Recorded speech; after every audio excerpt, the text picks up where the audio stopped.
Alrighty, so I have already cleansed and moisturized my skin, and I am starting out with the new L'Oreal Lumi Glotion in the shade Fair. This product is not marketed as a primer, however, I think that it has a bit of a tacky finish that really helps makeup stick to it. However, if you are someone with oilier skin, you might still need a mattifying primer in your T-zone area. For my foundation, I'm applying the Wet n Wild Mega Cushion Foundation in the shade Nude Ivory using a dampened Real Techniques beauty sponge. I'm avoiding my under eye area as this will help keep my concealer from caking or creasing due to too much product. A similar foundation to this one is the Ordinary Colors Serum Foundation, and if you don't have either of these foundations, pretty much any BB cream or light to medium coverage foundation with the luminous finish is going to give you the same effect as this foundation. We are just going for a nice, healthy, and glowy base that doesn't look cakey or too full coverage at all. For my concealer today, I am using the Makeup Revolution Conceal and Define Concealer in the shade C4.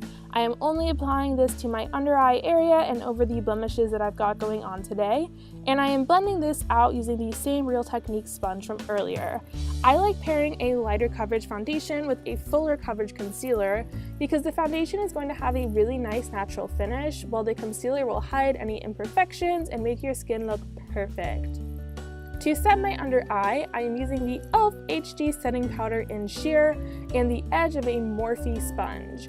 I am only using the teeniest bit of powder because I don't want my under eye to look powdery, but I want it to stay in place all day. And if you want to set your T-zone, you can go ahead and do that now as well. For my blush today, I am using the e.l.f. blush in the shade Marvelous Mauve and a Wet n Wild powder brush. I am dabbing this shade onto the apples of my cheeks and the bridge of my nose, and then really blending it out all over. This is going to give your skin a nice and flushed look, sort of like you've spent all day in the sun. If this sort of look is not your cup of tea, you can always skip this and stick with a more traditional blush application.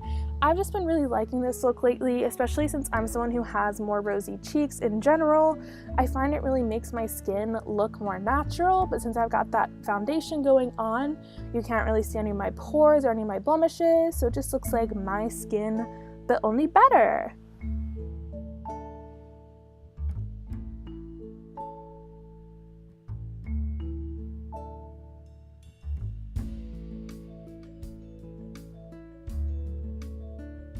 Next, I'm going to be highlighting my face with the Wet n Wild Hello Halo Liquid Highlighter in the shade Halo Goodbye.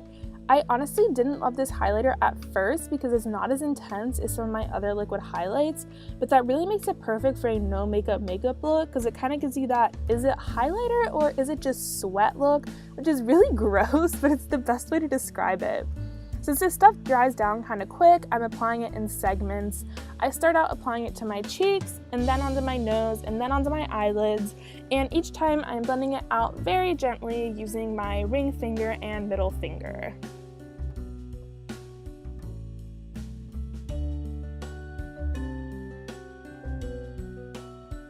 For my brows, I am skipping the pomade for once in my life, and I'm just using my NYX Brow Mascara in black. Side note, I don't know why this mascara is called black. This is very obviously not black and in fact dark brown.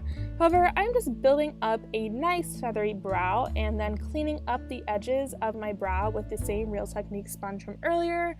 So I'm avoiding carving out my brow with any concealer and just cleaning up the edges. If you are someone that wants more shape to your brow, you can always go in and fill it in some more with a pencil. Before I do my mascara, I'm just setting the rest of my makeup with the Milani Make It Last Setting Spray, and then tightlining my upper lash line using the LA Girl Waterproof Gel Pencil Liner in black. This will help your lashes look really full at the base, but looks way more subtle than applying liner to the top of your lid.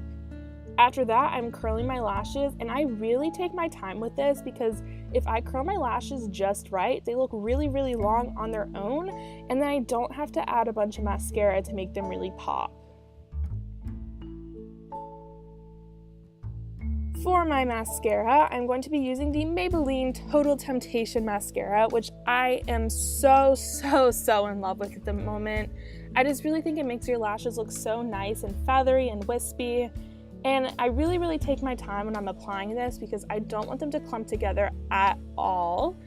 And I really want them to fan out and look all nice and feathery so that they're really full and really pop on their own.